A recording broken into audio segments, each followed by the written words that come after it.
Buttons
don't work. Okay.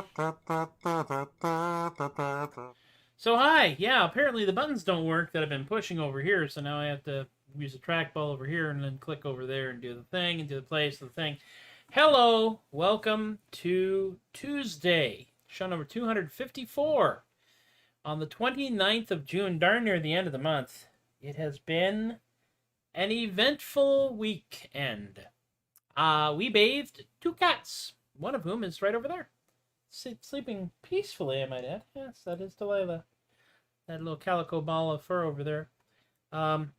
Because one of our cats decided that she was going to be territorial and be an outside cat and rushed out to try and chase off another cat, and then we got her back in the house, but she brought passengers with her, so we had fleas. So we treated the cats, and that didn't work, and we treated the cats, and that didn't work, and then we bathed the cats. And you can, in fact, bathe cats and escape relatively unscathed, I might add. The cats are doing better. We're going to do a whole bunch of stuff with the house that involves more treatment and stuff. Today's set is I Know a Guy. And it's inspired by a song which I literally wrote today. I started to try to write it earlier last night and couldn't quite come up how to do it. It is we'll get to that song in a minute. That'll be song number 2. Song number 1 is one of the hits, because you always start with the hits. Put on my substitute Faire hat. Yes, I look just like Larry Storch from F Troop, don't I? Except green and fuzzy and covered in buttons. Hey, if it hasn't got a silly hat, it isn't a Tobias the Adequate show, right? Let me see if this button will work. Nope, these buttons don't work, therefore I must click on the thing over here to change it. There we go. Off and running! Tuesday show. It's not easy being green, no. Alright, this time I mean it. I'm gonna start the song. Serious. Do you know my friend from Faire? Do you know my friend from Faire? He's a Stop that! Okay, honestly. I'm going to play the song. I'm going to stop reading the comments and play the song. Do you know my friend from Faire? Do you know my friend from Faire? He's 4 foot taller, and he's got browner sandy hair. And he has a hat and tankard, and he wears these great big boots. And he wanders around in a loincloth or one of them doublet suits. That's right. He stands out in the crowd. If you've ever been to a Renaissance festival, you've had this conversation. Do you know my friend from Faire? Do you know my friend from Faire? He's a unique individual, no one else can compare. For he always sings or juggles as he goes about the town. And he always has a great big sword that ought to narrow it down. Just realized I got the microphone a little bit farther away than usual, but that's okay. I'm loud. Do you know my friend from Faire? Do you know my friend from Faire? If you saw him coming down the lane, you'd have to stop and stare. Don't recall. Where else is Pickles? Wow, really? Don't recall if it's pickles, pretzels, or if it's popcorn that he sells, but you can hear him coming from a mile away on account of that he wears bells. Honestly, I'm not even looking at the comments right now. I'm having trouble focusing.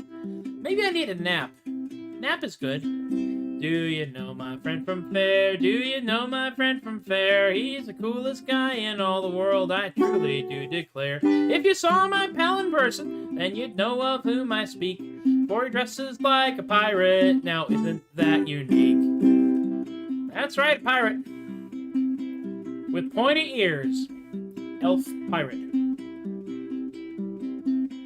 And gossamer wings. Fairy elf pirate. And a kilt. Scottish fairy elf pirate. Horns. Demon Scottish fairy elf pirate. And fangs.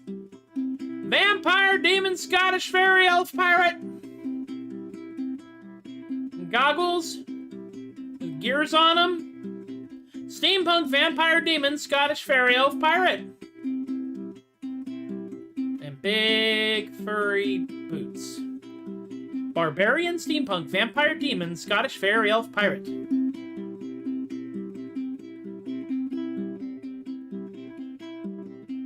a foxtail. Nobody knows why. Do you know my friend from Faire? I think I saw him over there.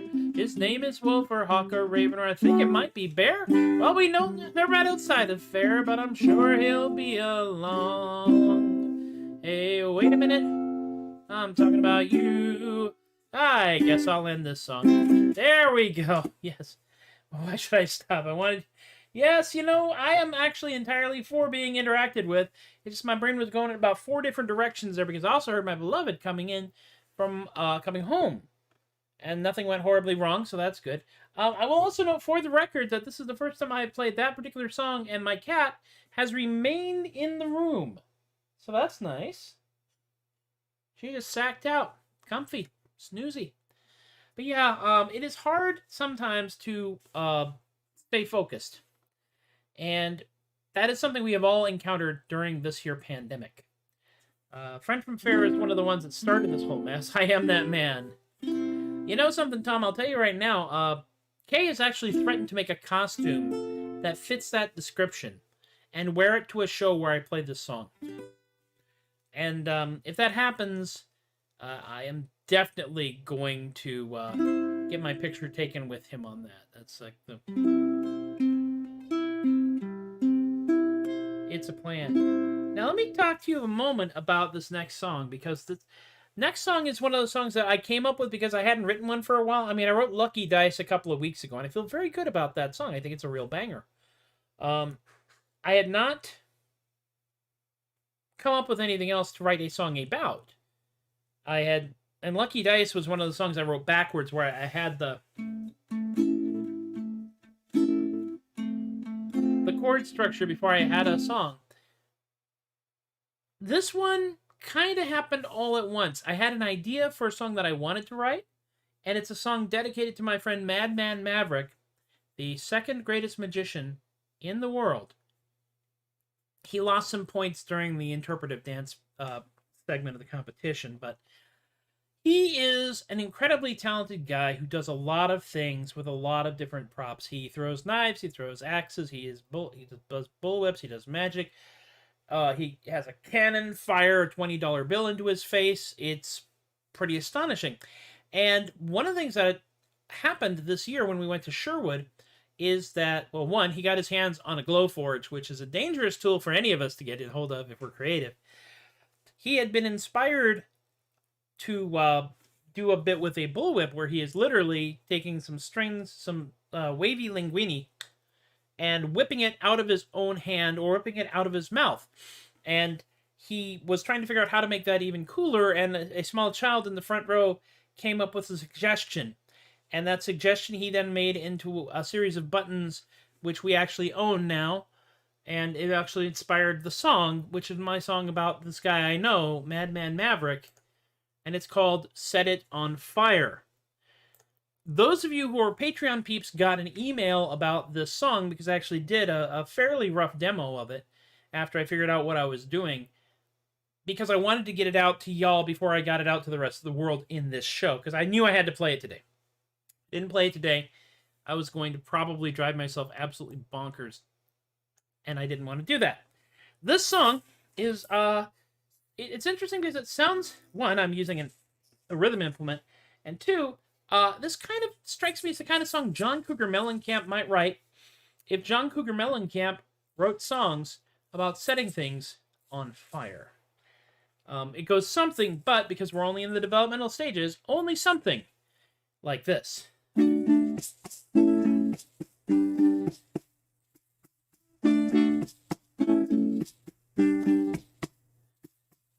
My friend the juggler knows lots of things.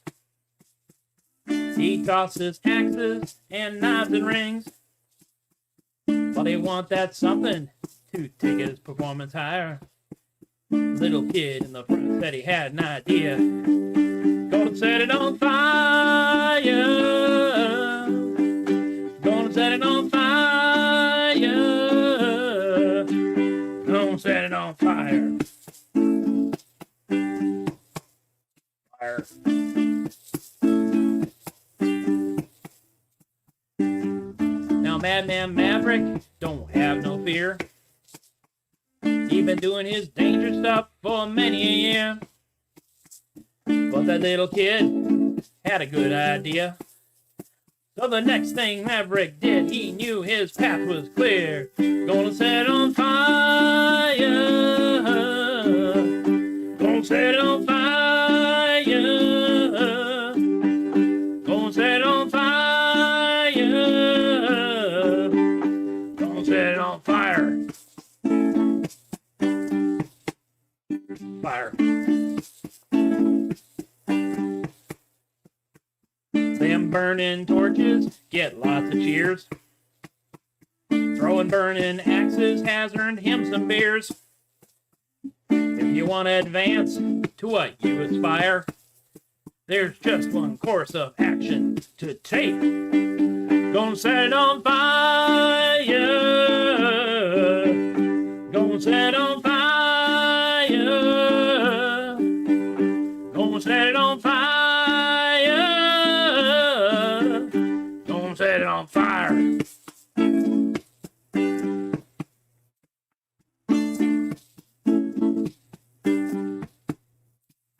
You know, I've eaten fire. It's more like putting out a burning torch with your face. It still counts. And believe me when I tell you this. If it's not on fire, they don't want to see you eat it.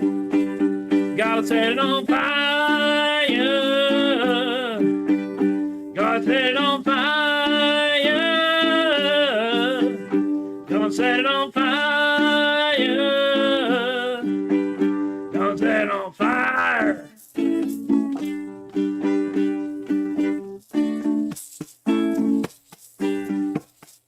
Fire.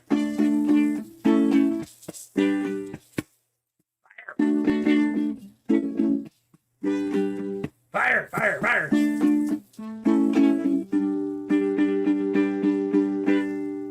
Fire.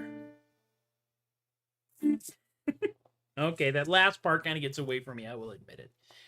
Oh, do you need Tums after eating fire?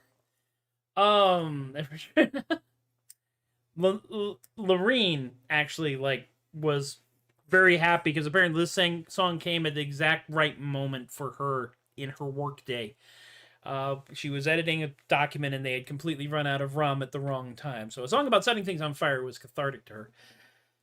There is, in fact, you don't need Tums after eating fire, and you are literally putting out a burning torch with your face. You are extinguishing the combustible stuff by taking the oxygen out of the triangle of fire.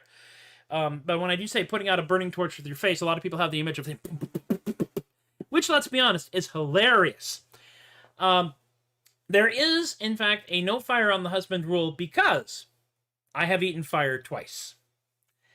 The first time I ate fire was at the Calaveras County Renaissance Festival in Calaveras County, California. because because we were bored, and my friend Trey asked me if I wanted to try eating fire. Now, he uses juggling torches, which are the burning part of a juggling torch is big. It's like a film canister. It's about as big around as one of these batteries, but all the way around, wrapped in a wick and set on fire and held in place with two big screws. The wick is held on there. So trying to put one of those into your mouth while it's on fire is a daunting prospect. But I did it. I did do it. And that night, I Renaissance jumping frogs, no kidding. And that night, when I called Amy and I told my beloved of the day, I said, yeah, and I ate fire today. There was a substantial pause, and then she asked me, why? I said, because my friends are jugglers and they're crazy. Which one? Trey. Okay. And she had a talk with Trey, and Trey was not allowed to let me put fire into my face.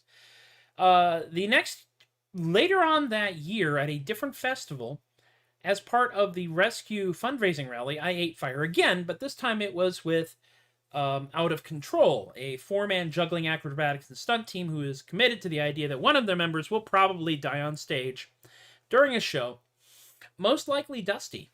And they also do fire eating, but they do the little skewer with basically a puffball. Much easier to put into your face than put out, and it was for charity. So we had another conversation on the phone with my lovely wife. I did. How was it? The rescue rally was great. Raised a lot of money. I ate fire tonight. Why? Because my friends out of control are crazy? Okay. And then she had a conversation with them. So there's a no fire on the husband policy. No fire near the husband, perhaps, but not on the husband. However, she is just fine with other people putting fire on themselves, provided they know what's going on. Her biggest concern, aside from, third-degree burns, is that this is my logo, and if this all burns off, I gotta get a new logo. I would owe Danica many more steak dinners, because I paid Danica in steak dinners for the first logo. So there's that. So, something in my eye, but I'm not going to let it stop me, because I'm a professional. The next song is one that was written when I was thinking about somebody else entirely. My friend Jana Zepp portrays Queen Margaret of Scotland in the Isles at a number of festivals, and she is a marvelous and wonderful human being. And she had one of the give me a song topic, and the ones with the most reacts I will write a song for, which I am still working on. It's called God Help the Queen. It is in progress. I swear I am still doing that. But while I was attempting to write that song, I wound up writing an entirely different song, which is known as the Dread Peasant Festus. I'm not sure why I wrote it, but I did. And I have now played this in front of a number of people, and it does remind me that this is a comedy song because they all react to it in a very similar way, because it builds up with great grandeur and does absolutely nothing with it, because Festus is a peasant. When he starts the song, and he stays right there, he's a man. It's a song about a man who came from humble origins and stayed there. He came from a tiny village just outside of Aberdeen, and his face, it was not noble, and his clothes, they were not clean. But there's often been a hero who has come from such a start. Our man Festus wasn't one of them. He was neither brave nor smart.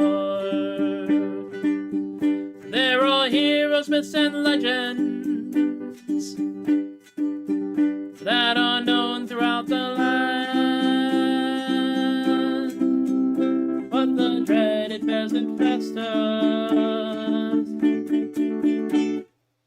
was not that man. There are some men bound for glory, bound for for riches or for fame. And among that noble roll call, you will not find Festus's name. For his voice it was not noble, nor his bearing very fine, and he towered over no one at the height of 4'9". There are heroes, myths, and legends that are known throughout the land, but the dreaded peasant Festus was not that man, but from lowly circumstances some men rise among the rest. Not that Festus ever tried hard, at least that there is my own guess. But in no... Sorry. You ever get lost in your own song? Sometimes I do, but I know what's gonna happen next. Sometimes. Sometimes I just forget the song. I mean, I know I'm doing Festus.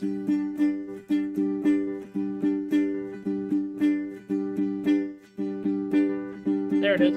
But in noble battle some men, I remember the verse, can achieve beyond compare. And on the battlefield of Hastings, our man Festus was not there. Anyway, I'd get it. There are heroes, myths, and legends, I've been doing it for a year and a half, that are known throughout the land. Half an hour rehearsal total. But the dreaded peasant Festus was not that man. Thoughtful part. There are legendary figures. That's right, figures. Doomed to fade away obscure. And our peasant Festus suits that. At least we think we're pretty sure. There is not much more to Festus. Focus. Peasantry builds little pride. Matter of fact, all that we're sure of. Well, we're all pretty sure he died. There are heroes, myths, and legends that are known throughout the land, but the dreaded peasant Festus was not that man.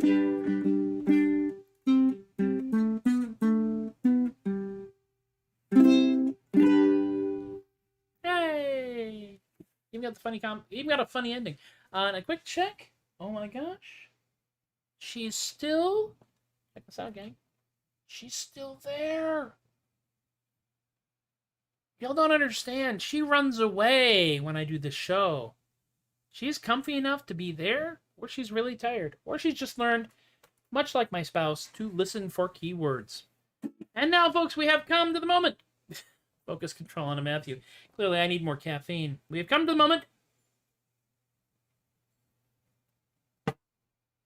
you have all been waiting for. That's right, the last song in the set. Another song written about somebody else I know. A song that actually merits getting out the other festive hat. Yes. That festive hat, which is right over here by the cat. That festive cat. Yes. Yes, I'm still making noise. Yes, but you're comfy. Okay. Petty kitty. I may get heckled by the cat during this song. Yes, that's right, it's that hat, because it's that song. It's a song about my good friend, the German Master of Defense, Oscar Hasselhoff, from Dresden, the city, which shall stand forever. There's a song about, of course, the Hasselhoff maneuver. Originally written as a commercial jingle for the show, and then the plague came along, and so we did not do it as a show.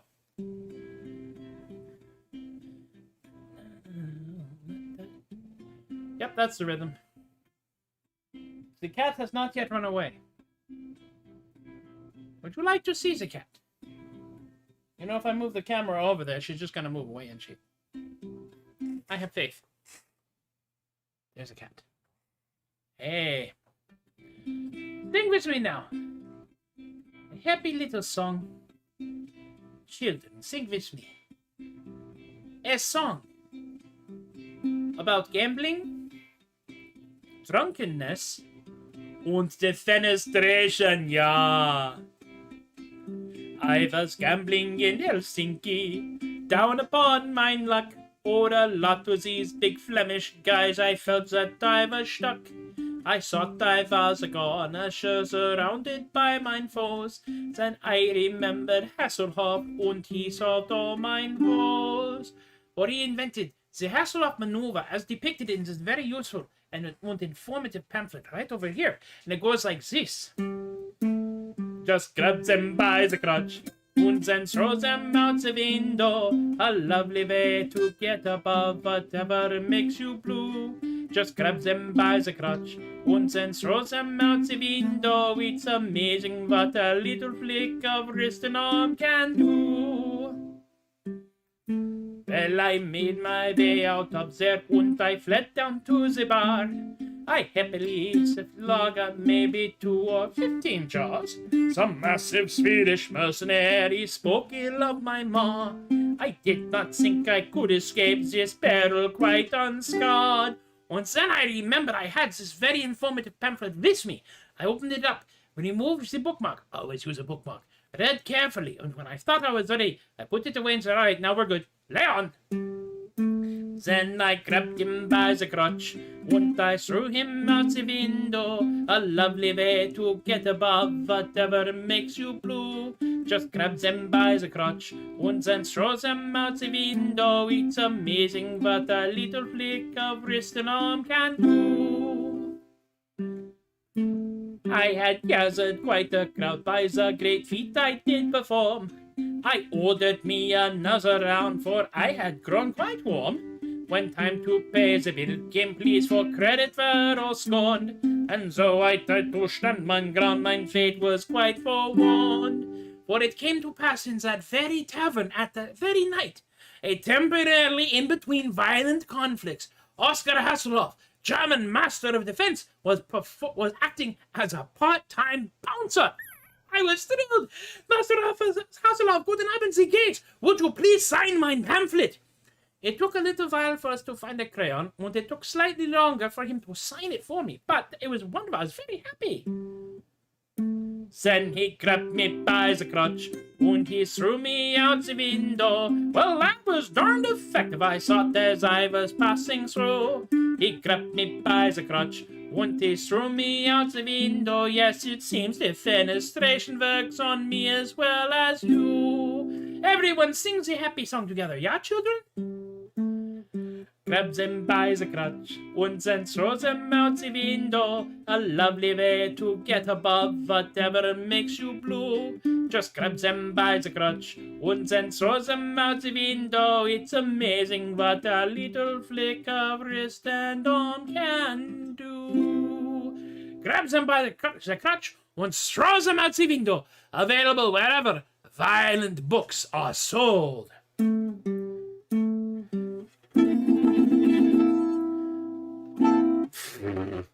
And so, we have come to the end of yet another startlingly entertaining, vaguely confusing, Troubadork non-commute coping mechanism pandemic tolerant show.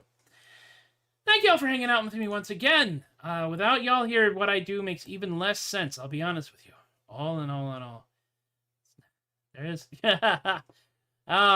We've reached the point where the audience is, in fact, more entertaining than I am. But it was bound to happen sooner or later. The cat has remained for the entire show, which is unusual, I must say. All right, well, we've got blah, blah, capitalism, blah, blah. PayPal.me/Adam Venmo at The Adequate. I want to thank Alicia, Eric, Robert, Rick, Emily, and Miranda for throwing some bucks at the bucket. I want to thank my Patreon peeps, Jen, Joe, Alexi, Austin, Chris Teppo, Shay, Linda, Ann, Stephen, Rob, Alicia, Relly, BK, Richard, Brian, and Lorene, who continue to be startlingly, surprisingly supportive by supporting Adequacy in our lifetime. I am working on the audiobook. You all will get a preview of the audiobook when it is ready. Among other things, you got a preview of the songs that I do. You get previews of other stuff and swag, because that's the way it works around here. Cat-approved show. Cat-tolerated show, if nothing else. You can find me at theadequate.com and Troubadork.com. This thing over here, Troubadork.com, now points to the Troubadork page at theadequate.com website, thanks to the miracle of the internet. You can find me on Twitter, Instagram, and Facebook at The Adequate. I am at Tobias The Adequate on TikTok and Tumblr, SoundCloud.com/Matthew-Laguerre for all the stuff I have dared to release that has been recorded, but not the official bootleg, which I am in the process of putting together what I need to do in order to do that. Unruly Voices is the proud yet somewhat bewildered and frankly terrified publisher of Artisanal Gibberish Volume 1, a slim volume of poetry, just the sort of thing to leave on the toilet tank in your bathroom at home or gift to your least beloved relative. The red stains, I assure you, they're jam. You can find it at unrulyvoices.com/product/artisanal-gibberish. We are available on Amazon, on Barnes & Noble, on Indie Booker, and on bookshop.com. Bookshop.com, by the way, you can pick a local bookshop to support when you order from them, which is always awesome. And the ebook version for 99 cents, You've Spent More Money on Dumber Things, is available every bloody where. And I mean every bloody where. THUD Bucket is, of course, death metal you can laugh at. We have 4 videos out. We have an entire album at thudbucket.bandcamp.com, and it is on every streaming service with word music in it, and Spotify. That, my friends, is about that. Thank you for hanging out with me again. We will continue to do this until such time as the schedule changes. I will say that on my birthday, which is going to be the 6th of July, it's a Tuesday, and I don't know that we're going to do a show because I think I'm going to go out and have a dinner to celebrate my having managed to survive 54 years, which is 54 more years than most people expected out of me to begin with.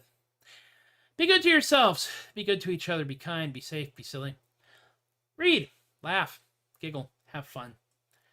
Y'all have been wonderful. I continue, despite all best advice, to be Tobias the Adequate, and I thank you for encouraging my behavior. See you next time. Aloha.